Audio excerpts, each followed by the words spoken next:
Pwersahin mo ng paghila, matanggal yan. Yan.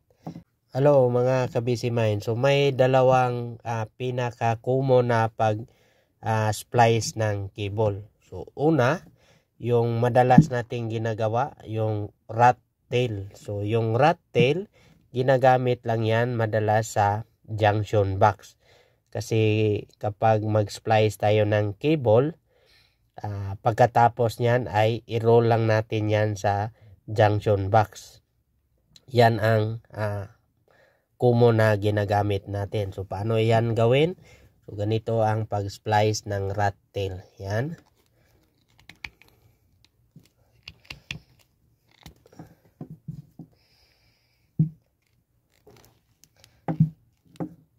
Panoorin mo yung video na ito kung ikaw ay baguhan. So ganito ang splicing yan. Yan.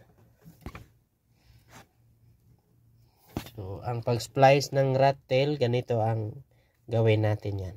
Yan. I-twist lang. Yan.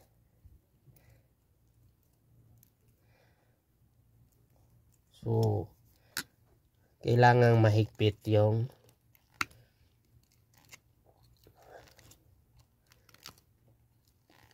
so yan ang tawag niyan ay rat tail. So putulan lang yan or pwedeng i-twist natin yan.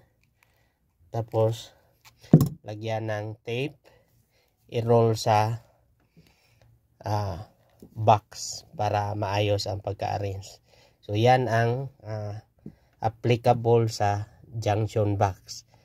Kung ang splicing naman natin ay pa-straight, straight yung cable, yan, pag ganyan, hindi pwedeng rat tail na style na pag-joint natin.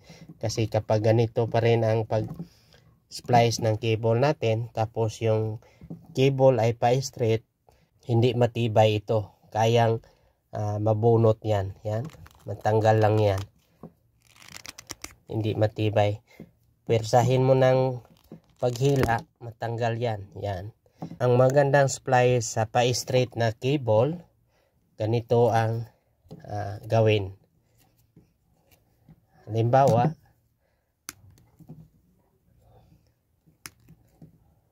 kung straight ang cable or wire na idugtong natin, so kailangan matibay yan kasi para maiwasan ang pagkaputol sa dinugtong natin.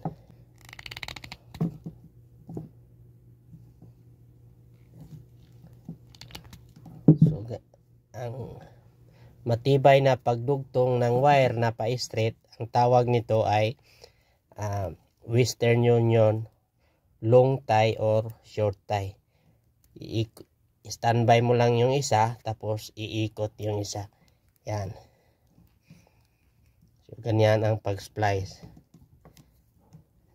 Ikutin mo ng plier para matibay. Yan.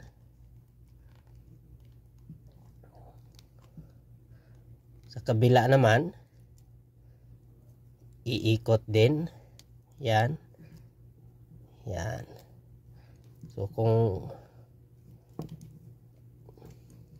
ikutin mo ng plier hanggang sa mahigpit na siya.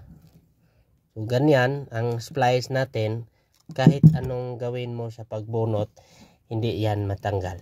Yan. Napakatibay yan ang pag splice na ganyan. So yan ang pinaka common na splice sa cable.